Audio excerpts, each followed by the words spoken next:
C'est un cours où l'on vient apprendre l'art et les techniques de relaxation.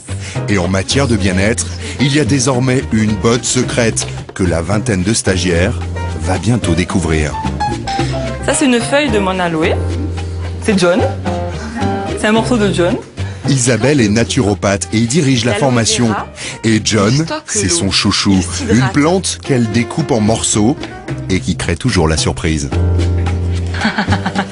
Ça, c'est le moment que je préfère du stage. Regarde comme c'est beau. C'est magnifique. Mais le plus étonnant, c'est l'intérieur de la plante. Ça a l'air assez gluant. C'est gluant, c'est frais, c'est vivant. Vous pouvez le mettre sur le visage, vous craignez rien. Vous pouvez faire comme ça sur le visage. L'aloe vera est réputée pour ses propriétés hydratantes, protectrices, et surtout ça répare la peau quand elle a été par exemple malmenée par le soleil, les coups de soleil, les choses comme ça aide à la cicatrisation. Donc c'est très rafraîchissant, donc quand il y a eu un coup de chaud, ça fait beaucoup de bien. Connue depuis l'Antiquité, l'aloe vera est subitement redevenue à la mode. Ludique, agréable à utiliser, elle compte désormais plusieurs millions d'amateurs dans son fan club. Toute la plante est intéressante. Elle est belle à montrer aux clients, elle est belle à présenter, elle est belle à manipuler, à utiliser. Lorsqu'on la découpe, elle est d'une transparence superbe. Le beau fait du bien. Donc tout dans la plante, il n'y a rien à jeter là, tout est bon à prendre. L'aloe vera, c'est une plante tropicale surgie du fond des temps. Son surnom, le docteur vert ou encore la plante de l'immortalité.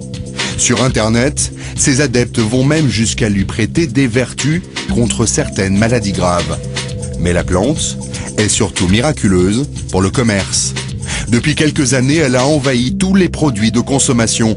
Hygiène, bien-être, on en trouve partout. Alors que vaut vraiment l'aloe vera?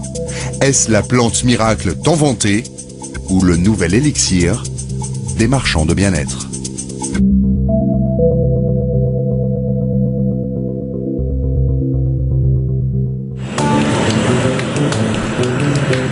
L'aloe vera est une fille du soleil.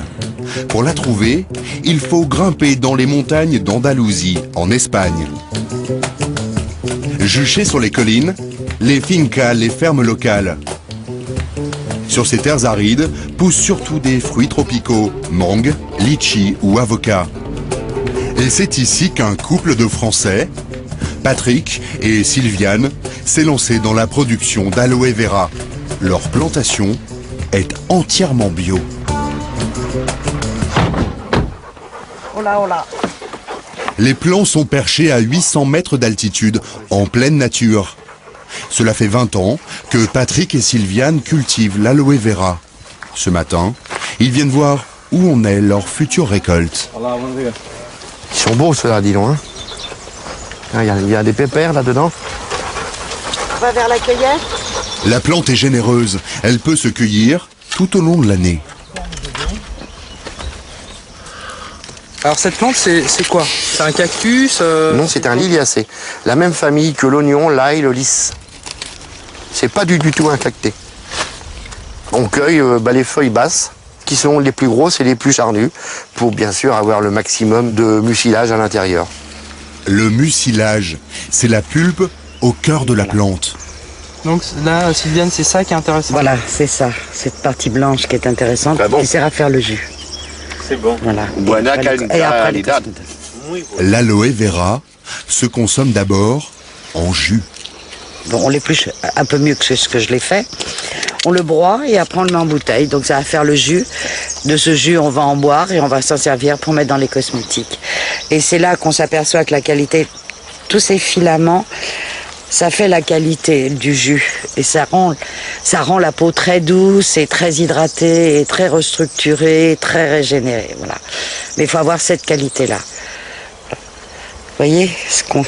Voilà. Et on peut le manger aussi. Ça a quel goût? C'est un peu le goût d'oignon. Ça fait vraiment partie de la famille de l'ail, de l'oignon. C'est un petit goût d'oignon. On peut en manger comme ça en salade. Il y a des gens qui mangent en salade l'aloe frais. Sylviane et Patrick sont des puristes. Ils se sont associés avec des planteurs espagnols pour fabriquer leur propre jus d'aloe vera. Leur laboratoire se cache au pied de la montagne, dans une petite ferme. Hola Nico. C'est dur de travailler l'après-midi, hein, c'est l'heure de la sieste. Hein. Eh oui, il a bougé, de se lever dans la sieste. Ben, tu vois. Donc vous voyez les feuilles qui ont été cueillies, voilà, qui sont arrivées en fin de matinée, et donc qui sont traitées, quoi. Hein, ça c'est de la feuille, de la belle feuille bien épaisse, de bonne qualité. On ne cueille que ce qu'on a besoin de cueillir. On ne cueille pas plus. Une production modeste, quelques centaines de kilos par semaine. Tout est fait à la main, les feuilles sont brossées une à une, l'écorce enlevée, puis la pulpe est pressée. Le résultat, un jus d'aloe vera qu'ils garantissent bio, pur à 100% et sans aucun ajout. C'est le jus qu'on va boire ou celui qu'on va mettre dans notre cosmétique. Et vous voyez, c'est épais, c'est pas de l'eau, c'est pas liquide. Et si vous voulez toucher, c'est très doux. Touchez. Touchez, vous allez voir. La production est ensuite expédiée en France. Au départ, le jus d'aloe se cantonnait à une poignée d'amateurs et aux boutiques bio. Mais aujourd'hui, il est devenu très tendance. Dans leur usine, Sylviane et Patrick fabriquent toute une gamme de cosmétiques à base d'aloe vera pur. Elle a bien la couleur du jus là pour le moment. Hein. Et en ce moment, ils tentent de mettre au point une nouvelle crème solaire. Car l'aloe est très efficace contre les coups de soleil. Le seul problème, c'est la petite odeur d'oignon. Après, elle ressort. Oui. 2 secondes après, elle ressort. Ça ressort. De quoi? L'aloe. Ah, pas tant que ça. Ah bah là, il ressort sur la peau de Patrice, il ressort bien. Il y aurait bien sûr un moyen de masquer cette odeur d'oignon. Utiliser cette poudre de l'aloe vera lyophilisée. Avec 1 gramme de poudre, vous faites 200 grammes de produit. Donc ça, c'est du super concentré, C'est en du fait. super concentré. Mais en analyse, vous n'avez pas du tout les mêmes taux de molécules actives qui ressortent entre la poudre et le jus d'aloe. Le fait aussi de le concentrer et de le réduire en poudre, vous perdez beaucoup d'activité. Patrick, lui, se refuse à utiliser ces poudres. Impossible d'en vérifier la qualité, ni même de savoir s'il s'agit vraiment d'aloe vera. Vous savez pas, vous êtes incapable de savoir si c'est de l'aloe, pas de l'aloe. Ça peut être d'autres produits, comme de la maltodextrose ou n'importe quoi.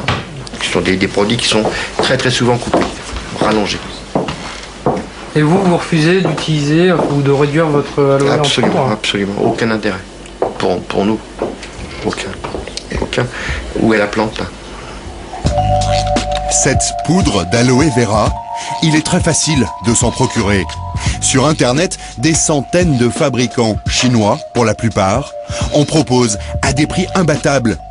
Avec cette poudre diluée dans l'eau, le litre d'aloe reconstitué coûte 50 fois moins cher que celui de Sylviane et Patrick. Mais cette poudre est obtenue en broyant non pas la pulpe, mais la totalité de la plante, feuilles et racines comprises. Ces principes actifs sont donc quasi inexistants. Et pourtant, la plupart des produits industriels sont fabriqués à partir de poudre d'aloe vera. En quelques années, la plante est devenue la star des rayons. Elle est partout. Les détergents, le papier toilette et même les rasoirs. Mais que valent vraiment ces produits? Nous en avons montré quelques-uns à Isabelle, notre spécialiste de l'aloe vera. Premier point noir, les étiquettes ne sont pas toujours très claires. Sur le papier toilette, il n'y a rien indiqué. On voit qu'il est à base d'aloe vera. On peut se deviner qu'il a été lotionné avec une solution qui contient de l'aloe vera, mais on ne sait pas quoi, quelle est la solution, on ne sait pas quels sont les produits ou les solvants qui sont dedans. Ce produit, c'est du gel apaisant réparateur aloe vera bio 97%. Donc on se dit, c'est du gel d'aloe vera. Quand j'ai retourné la boîte pour regarder, je vois le composé majeur, c'est de l'eau. En fait, c'est beaucoup d'eau, un peu de poudre d'aloe vera, lyophilisée, et de la gomme de xanthane pour refaire le gel. La majorité des fabricants restent tout aussi flous sur la composition réelle de leurs produits. On ne sait pas quel est le type d'aloe vera, c'est-à-dire on ne sait pas si c'est de la poudre lyophilisée, on ne sait pas si c'est un extrait, on ne sait pas si c'est le gel naturel, on ne sait rien. On sait qu'il y en a. On sait qu'il y en a, mais on ne sait pas sous quelle forme. Et surtout, personne ne sait très bien à quoi il sert. Exemple avec cette grande marque de lessive. Là, il y a marqué, donc sur cette lessive, enrichie en essence naturelle d'aloe vera. Je ne comprends pas en fait cette étiquette et cet emballage parce que l'aloe vera ne se distille pas, donc ça n'est pas une essence. Aucun de ces industriels n'a souhaité nous rencontrer. Le fabricant de lessive nous a répondu par courrier électronique. Il y a bien de l'aloe vera dans le produit, mais il reconnaît que pour un produit rincé comme la lessive, les bénéfices de la plante ne peuvent s'appliquer. En revanche, la présence d'aloe vera facilite le choix du consommateur. En clair, cela fait vendre. Mais pourquoi un tel succès ? L'aloe vera est un vrai coup de génie du marketing.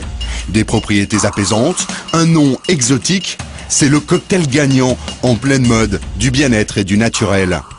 Cette enseigne de la grande distribution vend sous sa propre marque des produits à l'aloe vera. Alors, par exemple, cette lingette bébé. L'engouement bat son plein depuis 3 ans. Mais gare aux excès du marketing. L'aloe vera, je pense que c'est un produit qui s'installe durablement dans la composition de certains produits. Alors, la mode, c'est peut-être justement l'idée pour certains d'aller plus loin, de commercialiser des boissons, puis pourquoi pas des desserts, puis pourquoi pas, je dis n'importe quoi, des chips à l'aloe vera, pour tirer très loin le concept, l'idée. Ça, nous n'y croyons pas. On pense qu'il y a un moment où l'aloe vera devra s'arrêter, quoi, pour résumer un peu la situation. Voilà. Après la mode du monoeil ou du lait de coco, l'aloe vera fait désormais partie du paysage. La plante a même de véritables fans, des aloe addicts, comme Jean-Yves. Cet ancien agriculteur vit près d'Angers. Avec Marie-Dominique, sa compagne, ils sont tous deux grands amateurs de produits naturels. Il y a quelques mois, après une période de grande fatigue, Jean-Yves a découvert la plante. Depuis, il est devenu accro et il boit ça comme du petit lait. Allez, petit bouchon de pulpe. Pas besoin d'en avaler des litres. Une petite larme suffit à son bonheur. Eh bien, je suis en train de prendre ma dose journalière de pulpe, comme je le fais tous les matins avant le petit déjeuner. Donc voilà, je pense c'est la première chose que je fais le matin depuis presque 1 an.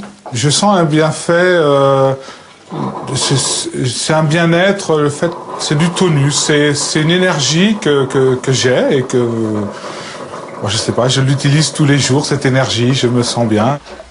Mais Jean-Yves ne fait pas que consommer de l'aloe vera. À force d'en boire, il a fini par en vendre. Céline est sa responsable de réseau. La marque qu'il distribue se vend uniquement à domicile. Et ce matin, une dizaine d'invités sont attendus. Je t'en prie. Il y a Marina et puis Françoise qui sont arrivées. Ça ne ressemble pas vraiment à du commerce, mais plutôt à une réunion entre amis. Il y a des voisins, des collègues de travail. Céline Cochin. Et Céline qui supervise la réunion. Écoutez, merci à vous d'avoir répondu à notre invitation. C'est sympa, un matin comme ça, au saut du lit presque. Pour ceux qui sont en vacances, oui. Pendant 2 heures, Jean-Yves et sa femme vont vanter les mérites de l'aloe vera. Alors, je trouve qu'il y a un côté généreux dans cette plante et assez merveilleux là. J'aime bien ça. Voilà. Alors historiquement, c'est vrai qu'on en parle depuis longtemps de l'aloe vera. Longtemps. L'Antiquité, parce qu'on disait, on savait déjà à l'époque que ça soulageait les brûlures, ça aidait à la cicatrisation.